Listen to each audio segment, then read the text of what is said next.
Okay, नमस्कार मित्रांनो.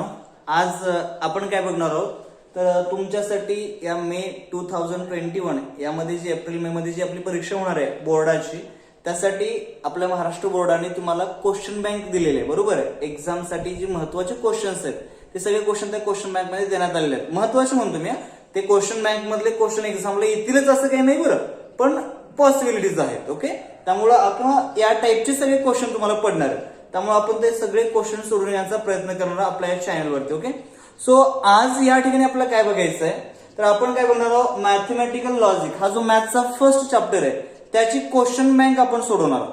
Okay, so mathematical logic या चॅप्टर मधले जे क्वेश्चन्स आहेत ते क्वेश्चन आपण सर्व सॉल्व्ह करणार आहोत. त्यातील एकूण 5 क्वेश्चन्स आहेत. त्यातील फर्स्ट क्वेश्चन आणि सेकंड क्वेश्चन आपण आज या ठिकाणी सॉल्व्ह करायचा ट्राय करू, प्रयत्न करू. त्यातलं बघा, फर्स्ट क्वेश्चन तुम्हाला एमसीक्यू वरती असतो, म्हणजे मल्टिपल चॉईस वरती असतो. तो क्वेश्चन आपण पहिल्यांदा सॉल्व्ह करणार आहोत. तर बघा, तुमच्या समोर आहे प्रश्न सर्व. सो एमसीक्यू मध्ये फर्स्ट काय सांगितलंय आपल्याला, which of the following statement is a true, म्हणजे खाली दिलेल्या स्टेटमेंट पैकी ट्रू स्टेटमेंट कोणतं आहे हे तुम्हाला ओळखायचंय, आयडेंटिफाय करायचंय. सो आपण सहज आयडेंटिफाय करू शकतो. इथे काय म्हणते बघा, फर्स्ट तुम्हाला ऑप्शन दिलेला आहे, ए ऑप्शन. सो 3 + 7 = 4. बघितलं कळतंय, हे स्टेटमेंट आपलं कसं आहे का, फॉल्स आहे. ओके, 3 + 7 = 4 हे फॉल्स आहे. पुढे आता ऑर आहे, ऑर सिम्बॉल यूज करा. आणि पुढे म्हणताय 3 - 7 = 4 हे पण फॉल्स आहे, कारण 3 - 7 = -4 येतं, ते पण फॉल्स आहे. मग आपल्याला माहित आहे false or false is equivalence to काय असतं आपलं, फॉल्स. ओके, म्हणून बघा पहिलं स्टेटमेंट आपलं काय झालं, फॉल्स. तुम्हाला कुठलं ओळखायचंय, ट्रू कोणतं आहे ते विचारलेलं आहे. ओके, मग हा ऑप्शन तर नाही आता. दुसरा ऑप्शन बघा, if Pune is in Maharashtra, okay, then Hyderabad is in Kerala. आता पुणे इज महाराष्ट्र हे ट्रू स्टेटमेंट आहे, बरोबर, पण हैदराबाद इज इन केरला हे फॉल्स आहे. आणि इफ देन वापरलंय त्यामुळे इम्प्लिकेशन येणार आहे, इम्प्लाइज येणार आहे, म्हणजे true implies false. First statement true आहे, सेकंड फॉल्स आहे आपलं. आणि आपल्याला माहित आहे T implies F is equals to काय असतं आपलं, एफ. त्याच्यामुळे हा पण ऑप्शन येणार नाही. पुढे काय म्हणते बघा, it is false that 12 is not divisible by 3. It is false that म्हटल्यानंतर अगोदर निगेशन घ्या. आणि पुढे काय म्हणताय, 12 इज नॉट डिव्हिजिबल बाय 3. आता आपल्याला माहित आहे 12 इज डिव्हिजिबल बाय 3 हे खरं आहे, हे ट्रू आहे, पण 12 इज नॉट डिव्हिजिबल बाय 3 हे कसं आहे, फॉल्स आहे. सो निगेशन ऑफ फॉल्स आलंय. Negation of false is equal to काय असतं आपलं, टी असतं. ओके, आणि पुढे बघा आणखी काय म्हणताय, the square of odd integer is even. आपण कुठलंही ऑड इंटेजर घेतलं तर त्यांचा स्क्वेअर कधी पण काय असतो आपला, ऑडच असतो. पण इथे काय म्हटलेलं आहे, इवन म्हटलंय. तुम्ही घेऊन बघू शकता, 1 हे ऑड इंटेजर आहे, 1 चा स्क्वेअर काय असतो आपला, 1च असणार आहे.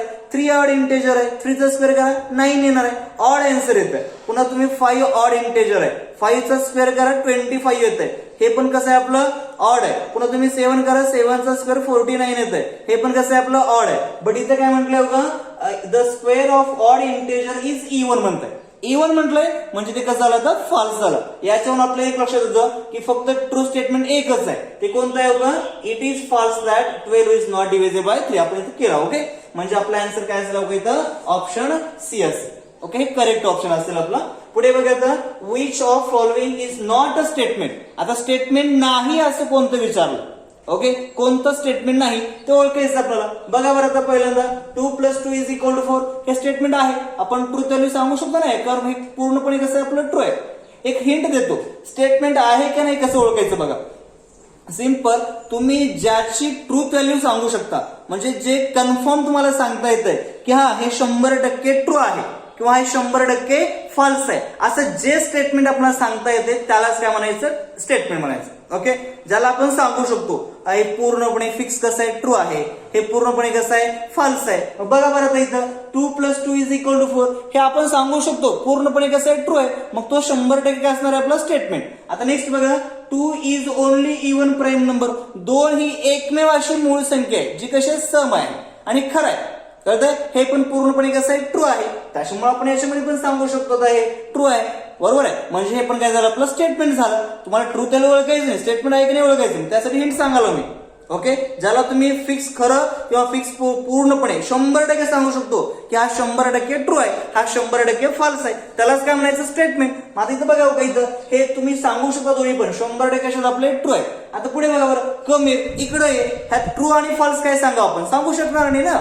बरोबर. इकडे हे तर तुम्ही कसं सांगणार आहे बरोबर, ते इमॅजिन पण होणार नाही आपल्याला, बरोबर आहे. कॉमेडीचा विषय बनवून जाईल अशामध्ये.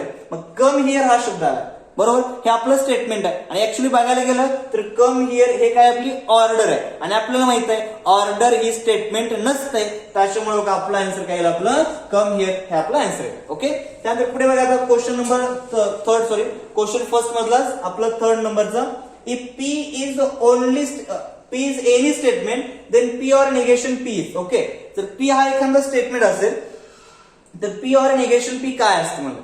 ओके. आपण जर का तुम्हाला काय विचारलंय की P or negation P विचारलं, जर आपण याचं ट्रूथ टेबल तयार केलं, तुम्ही इथं ट्रूथ टेबल तयार करून बघा, म्हणजे तुमच्या लक्षात येऊन जाईल की नेमकं काय सांगितलंय आपल्याला. का इथं P घ्या, इथं निगेशन P घ्या आणि आपल्याला काय म्हणलंय P or negation P म्हटलेलं आहे. जर P आपण ट्रू ठेवला तर निगेशन P काय येईल आपला फॉल्स आणि T or false is equal to काय येतं आपलं T येतं.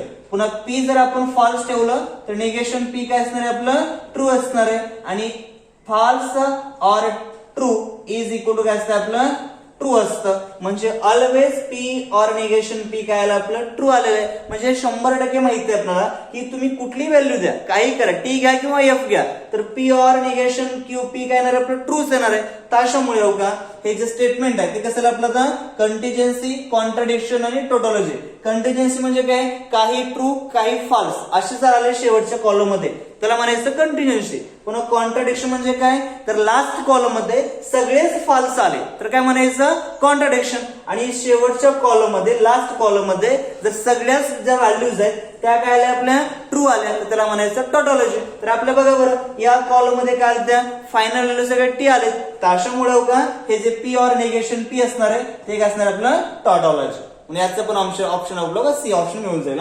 नेक्स्ट बघा तो क्वेश्चन काय म्हणतोय, if statement P and Q are the statement, म्हणजे P आणि Q हे दोन स्टेटमेंट आहेत, तर तुम्हाला विचारले का की P implies Q double implies negation Q implies negation P is. Okay. मग कॉन्ट्राडिक्शन आहे का टोटॉलॉजी ओळखायचं, यासाठी पण टेबल तयार करा. तुम्हाला कॉन्ट्राडिक्शन, टोटॉलॉजी, कंटिन्युएन्सी असं आयडेंटिफाय म्हणलं की कॉलम टेबलच तयार करायचं आपलं. ओके. ट्रूथ टेबल, आपण याचाही ट्रूथ टेबल तयार करू. तुमच्या समोर बघा का काय म्हणते आपल्याला, P implies Q double implies negation Q implies negation P. मी तुमच्या समोर ड्रॉ करतो, नीट बघा बरं. काय काय करायचं आपल्याला, इथं P आहे, पुन्हा Q आहे, नंतर निगेशन P पण पाहिजे आपल्याला, निगेशन Q ही पाहिजे. ओके. आता डबल इम्प्लिकेशन आहे, पुन्हा कुणाचं डबल इम्प्लिकेशन आहे का, डबल इम्प्लाइज म्हणा किंवा आपण त्याला बाय कंडिशनल म्हणतो. बाय कंडिशनल पुन्हा कुणाचं बघा बरं का, P इम्प्लाइज Q, म्हणजे अगोदर घ्या का इथं P इम्प्लाइज Q याचं, नंतर negation Q implies negation P, हेच ना बघा का, negation Q implies negation P आणि ते नंतर या दोघांचं काय घ्यायचं आपल्याला डबल इम्प्लिकेशन किंवा बाय कंडिशनल म्हणा, ते आपल्याला घ्यायचं, आपण घेऊ तिथं. मग आता सॉल्व्ह करून कसं येईल, आता पहिल्यांदा कसं लिहायचं, आपल्या सगळ्यांना माहिती व्हॅल्यूज येते कसं लिहायचं, टीचं TT FF लिहा, देन क्यूच्या व्हॅल्यू कसं लिहिणार आपण इथं TF लिहा. तुम्ही शिकला असतात, जर तुम्हाला माहित नसेल, हे शिकला नसाल अगोदर, तर आपल्या चॅनल वरती सगळे व्हिडिओ आहेत, तुम्ही बघू शकता. ओके. त्यामध्ये तुम्हाला शिकवलेलं आहे, ते व्हिडिओ मध्ये चॅप्टरची व्हिडिओ आहेत मॅथमॅटिकल लॉजिकचे, तुम्ही चेक करा आणि बघा, सगळ्यांना कळून जाईल ते. आता निगेशन P आहे, P चं निगेशन लिहावं का या ठिकाणी, सो T चं निगेशन आपलं F, याचं पण F, याचं काही आपलं T आणि T. देन पुढे निगेशन Q, Q चं निगेशन घ्या F T F and T. Okay. पुढे आता काय म्हणतोय, P इम्प्लाइज Q, P आणि Q चं इम्प्लिकेशन घ्या. आपल्याला माहित आहे T इम्प्लाइज T काय असतं, T असतं. देन T इम्प्लाइज F काय असतं आपलं F असतं. F इम्प्लाइज T काय असतंय T and F implies F काय असतं आपलं Tच असतं. पुढे negation Q implies negation P आहे, म्हणजे निगेशन Q आणि निगेशन P च घ्यायचं आपल्याला. P आणि negation P and negation Q घ्यायचं नाहीये, नीट बघा बरं. इथं बरेच जण चुकतात. अगोदर निगेशन Q आहे, मग निगेशन P आहे, म्हणजे निगेशन Q कडून निगेशन P कडे या. सो F इम्प्लाइज F काही आपल्याला इथं T येणार आहे. पुन्हा इथं बघा आता T इम्प्लाइज F आला बघा, मग T implies F implies T घ्यायचं नाही बरं, इथं आधी निगेशन Q आहे मग ते घ्यायचं. So T implies F is equal to काय आपल्याकडे इथं F येणार आहे. Then F implies T is equal to T आणि लास्टला T इम्प्लाइज T काय आपलं T. आता ह्या दोघांचं काय घ्यायचं आपल्याला बाय कंडिशनल, मग ह्या दोघांचं बाय कंडिशनल आता T काय आपलं T, आणि माहिती आहे आपल्याला बाय कंडिशनल मध्ये कसं आहे, ज्यांचं बाय कंडिशनल आहे त्या व्हॅल्यू जर सेम असतील तर काय असतंय T आणि डिफरंट असतील तर काय असतंय F. ओके. सो काही बघा FF आहे T येणार आहे, इथे पण बघा TT आहे T येईल, इथे TT आहे म्हणजे T येईल. सो लास्ट कॉलम मध्ये सगळ्यात ऑल एंट्रीज झाल्या शेवटच्या कॉलमच्या त्या टी आलेत ना, ट्रू आलेत, त्याच्यामुळे याला काय म्हणायचं, टॉटॉलॉजी. मग आपण सांगू शकतो की P implies Q double implies negation Q implies negation P is the tautology. Okay, हे काय तुम्हाला मिळालं इथं टॉटॉलॉजी मिळणार आहे. म्हणजे याचा ऑप्शन काय आपलं बी आन्सर करेक्ट आहे. ओके, तुम्हाला विचार म्हणले बघा contradiction, tautology, neither one nor B none of this, म्हणजे आपलं आन्सर काय असेल आपलं आता टॉटॉलॉजी असेल. ओके, हे आपण तयार केलो. नेक्स्ट बघा आता यामध्ये क्वेश्चन नंबर फर्स्ट मधला 5 नंबरचा जो आपला एमसीक्यू आहे दिलेला तुम्हाला, तो काय म्हणतोय बघा, negation of P implies P or negation Q is काय असेल. ओके, म्हणजे तुम्हाला निगेशन आयडेंटिफाय करायचंय. कुणाचं निगेशन घ्यायचं आपल्याला बघा इथं, बघा लक्षात इथं P implies P or negation Q याचं तुम्हाला निगेशन घ्यायचंय. म्हणजे कंपाऊंड स्टेटमेंटचं निगेशन आपण शिकलो बघा, negation of compound statement. So negation घ्या घ्यायचं. मग तुम्हाला माहित आहे कंपाऊंड स्टेटमेंट मेन पहिल्यांदा जे आलं निगेशन इथं कुणाचं आलं बघा इथं, इम्प्लिकेशनचं. सो इम्प्लिकेशनचं निगेशन काय असतंय, फर्स्ट स्टेटमेंट आहे तसं ठेवायचं, अँड घ्यायचं आणि सेकंड स्टेटमेंटचं निगेशन घ्यायचं. सो निगेशन ऑफ P और निगेशन Q. आता घ्या निगेशन कसं येईल बघा आपल्याला इथं P और निगेशन. आता निगेशन घेत असल्यामध्ये इथं ऑर आहे, बरोबर आहे, डिसजेक्शन आहे. डिसजेक्शनचं निगेशन काय असतंय, निगेशनचं कंजक्शन. म्हणजे दोघांचं निगेशन घ्यायचं इथं कंजक्शन घ्यायचं. सो पीचं निगेशन बघा, निगेशन P, पुढे काय आपल्याला इथं अँड येणार आहे, ऑरचं अँड निगेशन घेतल्यानंतर निगेशन ऑफ निगेशन Q काय आपलं फक्त Q येणार आहे. मग ह्याला आणखी सोडवू शकता तुम्ही, P अँड निगेशन P आलं बघा या ठिकाणी. So P and negation P म्हणतं याचा अर्थ P ट्रू ठेवलं आपण तर निगेशन P फॉल्स येतं. मग ट्रू अँड फॉल्स काय येतं आपलं, काय येणार आपलं ट्रू अँड फॉल्स, फॉल्सच येणार आहे. पुढे बघा P अँड निगेशन P आहे. आणखी जर तुम्ही इथं फॉल्स ठेवला तर निगेशन ऑफ P चं काय आपलं ट्रू येणार आहे. मग P जर आपण false and true is equal to काय आपलं फॉल्स, म्हणजे P अँड निगेशन P हे ऑलवेज सतत काय असतं आपलं फॉल्स असतं. अँड पुढे कोण आहे आपलं Q. आणि तुम्ही कुठलंही जर Q सोबत कोणतंही अँड घेतलं, अँड मध्ये जर आपण एखादं वाक्य आपलं P जर आपण Q बरोबर T ठेवलं तर F अँड T काही आपलं अँड येणार आहे, बरोबर. आणि Q बरोबर आपण F ठेवलं तर F अँड F पण काही आपलं F. त्याच्यामुळे पूर्णची व्हॅल्यू आहे हे काही आपलं सतत आपलं F येणार आहे. ओके, म्हणून negation of P implies P और negation Q is equal to काही आपलं F येणार आहे. ओके, हे पण लक्षात ठेवायचं आन्सर. ऑप्शन आहे तुम्ही ऑप्शन मध्ये करेक्ट बघू शकता. ओके, मी काय ऑप्शन लिहिलो नाही, जागा पुरत नाही या उद्देशानं. ठीक आहे, पुढे काय म्हणते बघा आता, he is intelligence P statement आहे. Q स्टेटमेंट काय म्हणलंय, ही इज स्ट्रॉंग. मग तुम्हाला सिम्बॉलिक फॉर्म ऑफ द स्टेटमेंटचं सिम्बॉलिक फॉर्म लिहायचं. कसं लिहिणार तुम्ही आता, इट इज रॉंग दॅट. आता रॉंग म्हणजे it is false that. Okay, so wrong false यासाठी वापरायचं अगोदर निगेशन. एक लक्ष ठेवा, कुठल्या पण स्टेटमेंट मध्ये सुरुवातीला जर it is wrong that, it is false that, it is not true that असं आलं तर काय घ्यायचं निगेशन. नॉट ट्रू म्हटलं बरं काय घ्यायचं निगेशन घ्यायचं. मग पुढे काय म्हणते बघा का आपण घेतलो, आता यासाठी सिम्बॉल गेलो, इट इज रॉंग दॅट याच्यासाठी निगेशन सिम्बॉल युज केलो. पुढे बघा आता, he is intelligence. Okay, he is intelligent, ह्याला P वाक्य म्हटलंय आपण. सो P स्टेटमेंट घ्या, बरोबर. मग पुढे काय म्हणतो बघा आणखी नका, ऑर आहे आपल्याकडं आणि काय म्हणते स्ट्रॉंग. आता स्ट्रॉंग म्हणजे काय असणार आपलं strong, he is a strong हेच आहे आणि ही स्ट्रॉंग हे कुठलं आपलं Q आहे. सो तुमचं काय याचं निगेशन असलं का याचं सिम्बॉलिक फॉर्म आहे. ते सिम्बॉलिक फॉर्म काय असेल आपलं का negation of P sorry or म्हणले ऑर साठी वापरा. ओके, ऑरचं सिम्बॉल हे असतं आपलं निगेशन ऑफ P और Q. सॉरी हा सिम्बॉल तुम्ही युज करायचा या ठिकाणी, कारण ऑरचं सिम्बॉल आहे आणि अँडचं सिम्बॉल आहे. हे अँडचं सिम्बॉल आहे, हे ऑरचं सिम्बॉल आहे. ओके, सो तुम्हाला भेटलं या ठिकाणी इथं की सिम्बॉलिक फॉर्म. याचा ऑप्शन तुम्ही ऑप्शन मध्ये बघू शकता का, 6 नंबरचा आहे. उत्तर काय असेल आपल्या याचं तर निगेशन ऑफ P और Q असेल. ओके, तुम्ही आयडेंटिफाय करा, बघा, तुम्हाला चेक करा, क्वेश्चन बँक मध्ये मिळून जाईल. ओके, मी तर ऑप्शन लिहिलो नाही. पुढे बघा आता, the biconditional statement is the conjunction of. आता बाय कंडिशनल स्टेटमेंट म्हणजे P डबल इम्प्लाइज Q आहे. ओके, किंवा P बाय कंडिशनल Q आहे. हे बाय कंडिशनल स्टेटमेंट हे काय म्हणतंय conjunction of dash dash statement. हा कुणाचं कंजक्शन आहे. आता बाय कंडिशनल स्टेटमेंटच मला असं लिहिता येतं कसं, P implies Q and Q implies P. बरोबर आहे. आता बघा लक्षात आलं का, बाय कंडिशनल स्टेटमेंट म्हणजे काय असतंय P implies Q and Q implies P. And म्हणजे काय? कंजक्शन. मग कुणाचं कंजक्शन नाव काय आहे? इम्प्लिकेशन. बघा बरं, इम्प्लिकेशन किंवा त्यालाच काय म्हणायचं? कंडिशनल. मग तुम्ही बघू शकता, तुम्हाला याचा आन्सर इथं काय येईल आपलं? कंडिशनल. ओके, हे कंडिशनल हे ऑप्शन तुम्ही बघा, तुम्हाला ऑप्शन मध्ये मिळून जाईल. आणि ओके, याचं काय येईल आपलं? Negation of P or Q. Okay, इथं काय येईल आपलं? पूर्ण F. ओके, हे त्याचे आन्सर्स आहे. नेक्स्ट बघा आता शेवट पुढे काय म्हणतं आपलं 8 नंबरचं. If P implies Q is an implication, then the implication of negation Q implies negation P is called. आपल्याला माहिती आहे का, जर P implies Q हे इम्प्लिकेशन असेल तर त्याच्यामध्ये कॉन्व्हर्स, इनव्हर्स, कॉन्ट्रा पॉझिटिव्ह आपल्याला लिहिता येतो. ह्याचा कॉन्व्हर्स काय असतो आपण शिकलो बघा अगोदर. ओके, कॉन्व्हर्स काय असतो याचा? Q implies P असतो. इनव्हर्स काय असतो आपला? इनव्हर्स तत्व असतो negation P implies negation Q. आणि कॉन्ट्रा पॉझिटिव्ह असतो, लक्षात ठेवा. ओके, कॉन्ट्रा पॉझिटिव्ह हा काय असतो आपल्याला इथं? Negation Q implies negation P. मग तुम्हाला तोच विचारलं का, negation Q implies negation P is called, त्याला काय म्हणायचं? Contra positive. ओके, मग आपण इथे लिहू शकतो याला काय म्हणणार आपण इथं? कॉन्ट्रा पॉझिटिव्ह म्हणणार. ओके, सो कॉन्ट्रा पॉझिटिव्ह तुम्ही ऑप्शन मध्ये चेक करू शकता, तो तुम्हाला ऑप्शन मिळून जाईल. ओके, नेक्स्ट बघा लास्ट काय म्हणतं आपल्याला इथं की the negation of statement P and Q implies R or negation P. Okay, याचं तुम्हाला निगेशन लिहायचं स्टेटमेंटचं. व्हेरी सिंपल आहे. बघा काय स्टेटमेंट कसं आहे आपलं? P and Q. ओके, पुढे काय म्हणतो का इथं?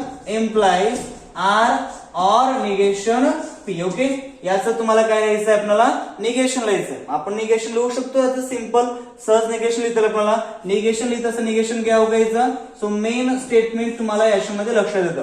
काय लक्षात येतं आपल्याला इथं? इम्प्लाइज आले पण. ओके, मग हे इम्प्लाइज असल्यामुळे इम्प्लाइजचं निगेशन कसं घ्यायचं? फर्स्ट स्टेटमेंट आहे तसं लिहायचं, इम्प्लाइजचं अँड करायचं आणि सेकंडचं काय घ्यायचं? निगेशन. घ्या का आता, फर्स्ट स्टेटमेंट आहे तसं लिहा. कोण आहे? P अँड Q अँड करा. नेक्स्ट आहे याचं निगेशन घ्या. So negation of R or negation P असं तुम्हाला मिळून जाईल. ओके, मग आता हेच निगेशन असणार आहे याचं, पण तुम्ही याला मध्ये सॉल्व्ह करू शकता. इथं आणखी R अँड निगेशन P आहे, याचं अजून निगेशन घ्या. मग बघा काय मिळेल? हे जे आपलं P अँड Q ह्यालाच मी असं लिहू शकतो. कसं लिहितं मला इथं? Q किंवा तुम्ही वाटलं साहित्य तेव्हा काय अडचण नाही, पुढे आपण करू ते. P अँड Q आहे तसं लिहा. पुढे बघा ह्या अँडला अँड. आता निगेशन घ्या. निगेशन घेताना फर्स्टचं निगेशन घ्यायचं, निगेशन R. ओके, अँड ऑरचं काय करायचं? And. Negation of P is equal to काय आपलं? P येणार आहे. सो या दोघांमध्ये तुम्हाला एक कॉमन दिसते बघा, P अँड P. ओके, मग आपण जर P अँड जर बाजूला काढलो तर मध्ये काय राहील आपलं? इथं हे Q, इथला अँड आणि निगेशन R. ओके, आणि हेच काय झालं? Negation. So P and Q and negation R.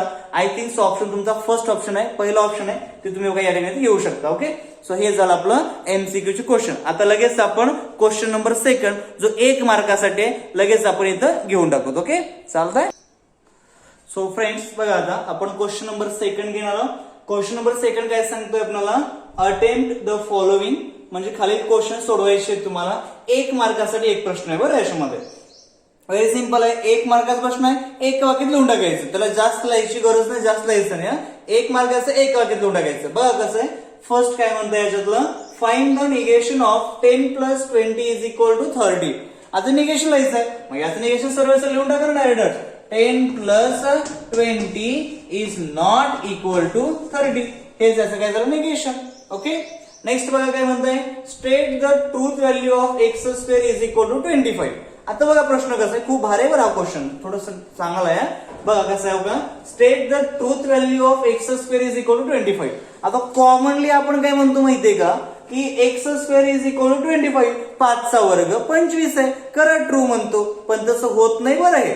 आता इथं काय म्हणतो बघा, इथं याला ट्रू लिहायचं नीट बघा. इथं x² इज इक्वल टू 25 आहे, बट x म्हणजे 5 ही व्हॅल्यू याच्यामध्ये दिलंच नाही आपल्याला. बरोबर, जर पुढे इथे दिलं असतं की x इज इक्वल टू 5 तर आपलं स्टेटमेंट 100% ट्रू ठरलं असतं, पण दिलंच नाही. म्हणजे याची ट्रूथ व्हॅल्यू हे कंडिशनवर डिपेंड आहे. बरोबर आहे, x इज इक्वल टू 5 ही कंडिशन झाली आणि ती कंडिशन आपल्या स्टेटमेंट मध्ये दिलेली नाही. त्याच्यामुळे हे जे स्टेटमेंट आहे किंवा हे जे सेंटेन्स आहे ते कसलं सेंटेन्स आहे? Open sentence. आणि ओपन सेंटेन्स हे स्टेटमेंट नसतंय, त्याच्यामुळे याची ट्रूथ व्हॅल्यू सांगता येत नाही. सो म्हणायचं की truth value is not defined. आपण याच्यामध्ये काय सांगू शकतो इथं, तर truth value is not defined. असं करा आपण किंवा सरळ it is not a statement. हे स्टेटमेंट नाही म्हणून सांगा, बरोबर. It is open sentence, it is not statement असंही बरोबर आहे. किंवा तुम्ही सरळ सरळ असले तर चालतंय की truth value is not defined, म्हणजे आपण याची ट्रूथ व्हॅल्यू सांगू शकत नाही. ओके, संपलं. हे तुमचं करेक्ट आन्सर आहे. किंवा सरळ सरळ लिहावं का इथं की it is not a statement. ते स्टेटमेंटच नाही म्हटल्यानंतर आपल्याला ट्रूथ व्हॅल्यू सांगताच येणार नाही. ओके, चालतंय. नेक्स्ट बघा आता पुढे, write the negation of P implies Q. आता आपल्या सगळ्यांना माहित आहे की पी इम्प्लाइज क्यू चं निगेशन काय असतं, negation of P implies Q. तर काय करायचं, सरळ सरळ बघा, फर्स्ट पी स्टेटमेंट आहे तसं लिहायचं, एम्प्लाइजचं अँड करायचं आणि सेकंड स्टेटमेंटचं निगेशन घ्यायचं. सो निगेशन ऑफ क्यू म्हणजे पी इम्प्लाइज क्यू चं निगेशन, कंपाऊंड स्टेटमेंटचं निगेशन ह्या बीट मध्ये आहे बघा. सो पी इम्प्लाइज क्यू चं निगेशन काय असतं, p and negation q. Then बघा पुढे काय म्हणताय, state the truth value of. तुम्हाला ट्रूथ व्हॅल्यू लिहायचंय. कोणाची लिहायचंय की √3 is not an irrational number. बरोबर. आता √3 is not an irrational number म्हटलेलं आहे. आता नॉट आले इथं, नॉट साठी आपण अगोदर निगेशन घेऊ. ट्रूथ व्हॅल्यू लिहायचं ना आपल्याला, पण नॉट साठी काय यायचं निगेशन. मग आपण नॉट नाही असं समजलो. आता तर आपण नॉटला इथून हाईड केलो तर काय राहतं बघा, नॉटचं आपण निगेशन घेतलं त्यामुळे हाईड करा. मग काय राहिलं आपलं, √3 इज अन इरॅशनल नंबर. मग आपल्याला माहित आहे √3 इज अन इरॅशनल नंबर हे कसं आपलं ट्रू स्टेटमेंट आहे, कारण की √3 ला आपण रॅशनल नंबर नाही, इरॅशनलच आहे. मग काही लोक येतात ट्रू येत आहे. So negation of T is equal to काही आपलं एफ. ओके, म्हणून या स्टेटमेंटचं जे आन्सर येईल तुमचं की state the truth value of √3 is not an irrational number, हे काय आपलं फॉल्स येतं. ओके, देन बघा, state the truth value of P and p or negation p. हे तर व्हेरी सिम्पल आहे. ऑर आहे बघा, नीट बघा, ऑर आहे, याची ट्रूथ व्हॅल्यू लिहायचंय. तर काय असं असते बघा, नीट बघा बरं, काय बघा, पी ऑर निगेशन पी आहे. मग जर पी आपण ट्रू घेतलो तर ऑरला ऑर ठेवा, निगेशन पी काय आपलं F. So T or F is equal to काय असतं आपलं टी. आणि जर पी आपण एफ घेतलो तर ऑरला ऑर ठेवा, निगेशन पी काय आपलं टी येणार. हे पण टीच येईल ना. आता मग यांचं जर आपण याचं डिस्जक्शन घेतलं, आपण ऑर घेतलो तर काय येणार आपलं टी येणार आहे. त्याच्यामुळे ऑलवेज सगळ्या कंडिशनला पी ऑर निगेशन पी याची व्हॅल्यू काय असते आपली टी असते. म्हणून आपण याची व्हॅल्यू घेऊ शकतो ट्रूथ व्हॅल्यू. काय लिहिलं तर आपल्याला टी लिहा किंवा ट्रू लिहा. ओके, ट्रू असं पूर्ण लिहिलं तरी चालतंय किंवा इक्वल्स टू तुम्ही फक्त टी लिहिला तरी चालतंय. ओके, सो या असं लिहायचं, truth value of given statement is the किंवा truth value of the P or negation Q is the T. Okay, then पुढे बघा आता, state the truth value of P and negation P. इथे कसं होतं, पी अँड निगेशन पी. इथं or नाही, आपण ऑर घेतलं होतं, आता काय म्हणताय पी अँड निगेशन पी. नीट बघा बरं. ओके, आता बघा, जर पी चे आपण ट्रू ठेवलं तर अँड घेऊन निगेशन ऑफ पी काय येणार आपलं एफ येणार आहे. So T and F is equal to काय आपलं एफ येईल. जर आपण पी ची व्हॅल्यू एफ घेतलो तर एफ अँड निगेशन पी काय आपलं आता टी येणार आहे. जर पी आपण पी ची व्हॅल्यू एफ घेतलो तर निगेशन ऑफ पी पीच येईल. Okay, so F and T is equal to पण काय असतं आपलं एफ. म्हणजे ऑलवेज सगळ्या कंडिशनला पी अँड निगेशन पी ची व्हॅल्यू काय आपली एफ येत आहे. त्यामुळे या स्टेटमेंटची ट्रूथ व्हॅल्यू काय आपली एफ येईल. ओके, म्हणून याचे आन्सर आपण सांगू शकतो, काय सांगता येईल, state the truth value of P and negation of Q, negation of P याची व्हॅल्यू काय आपली एफ येईल. ओके, सो अशा प्रकारे आपण क्वेश्चन फर्स्ट आणि क्वेश्चन सेकंड या ठिकाणी कम्प्लीट केलेलं आहे. तर राहिलेला क्वेश्चन थर्ड, क्वेश्चन 4 आणि क्वेश्चन 5 हे आपण सेकंड पार्ट मध्ये कम्प्लीट करणार. Okay, so today we have to complete the 2 questions, remaining questions we have to complete tomorrow. Okay, तुम्हाला लगेच याच्यानंतर आणखी उद्या व्हिडिओ मिळून जाईल या राहिलेल्या भागाचा, यातल्या क्वेश्चनचा, तो आपण उद्या कम्प्लीट करू. आणि पुन्हा मग आपण मॅट्रिक्स कडे जाणार आहोत. मॅक्झिमम आपण चॅप्टर क्वेश्चन बँक मधले कव्हर करण्याचा प्रयत्न करणार आपल्या चॅनलवरती. आणि सगळेजण तुम्हाला अशा प्रकारे सगळे क्वेश्चन बँकचे आन्सर पाहिजे असतील, चांगली स्टडी करायची असेल तर आमच्या चॅनल नक्की सबस्क्राईब करा. ओके, आपल्यासाठीच आपल्या भाषेमध्ये आम्ही घेऊन आलो हे. ओके, ठीक आहे, चालतंय. So today we stop here.